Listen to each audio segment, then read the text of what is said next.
Pernahkah kamu bertanya-tanya, mengapa dunia terasa semakin padat? Mengapa kota-kota besar semakin sesak? Jawabannya ada pada pertumbuhan penduduk.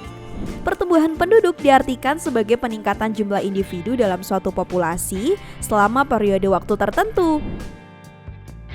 Ada pula yang disebut dengan pertumbuhan penduduk total, yang merupakan pertumbuhan berdasarkan faktor kelahiran, kematian, serta migrasi.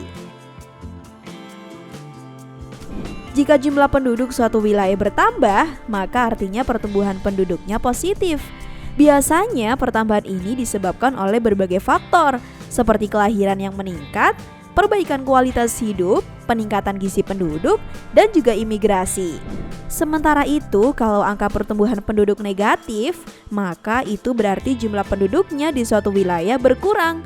Biasanya disebabkan adanya bencana alam, kualitas hidup yang buruk, konflik bersenjata hingga emigrasi yang tinggi.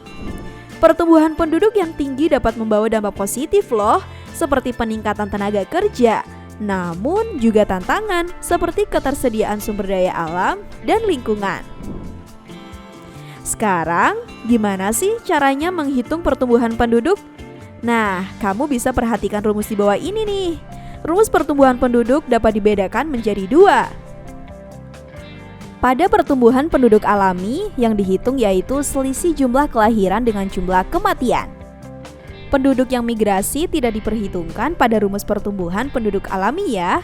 Nah, sedangkan pada rumus pertumbuhan penduduk total, dijumlahkan pertumbuhan penduduk suatu wilayah selama 1 tahun dengan memperhatikan adanya faktor kelahiran, kematian, dan migrasi.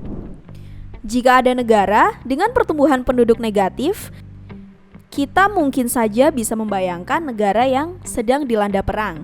Logikanya kan mereka itu lebih banyak angka kematiannya daripada angka kelahiran. Artinya banyak penduduk yang mengalami kematian. Eits, tapi kamu juga harus tahu nih, kalau pertumbuhan penduduk negatif itu tidak selalu disebabkan oleh perang. Contohnya itu ada nih negara Jepang yang bisa dibilang relatif aman, walaupun mungkin masih ada potensi bencana alam gempa bumi sih.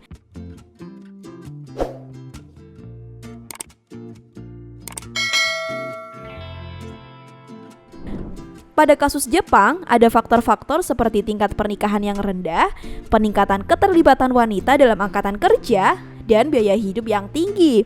Faktor-faktor itulah yang bisa menyebabkan menurunnya angka kelahiran di Jepang.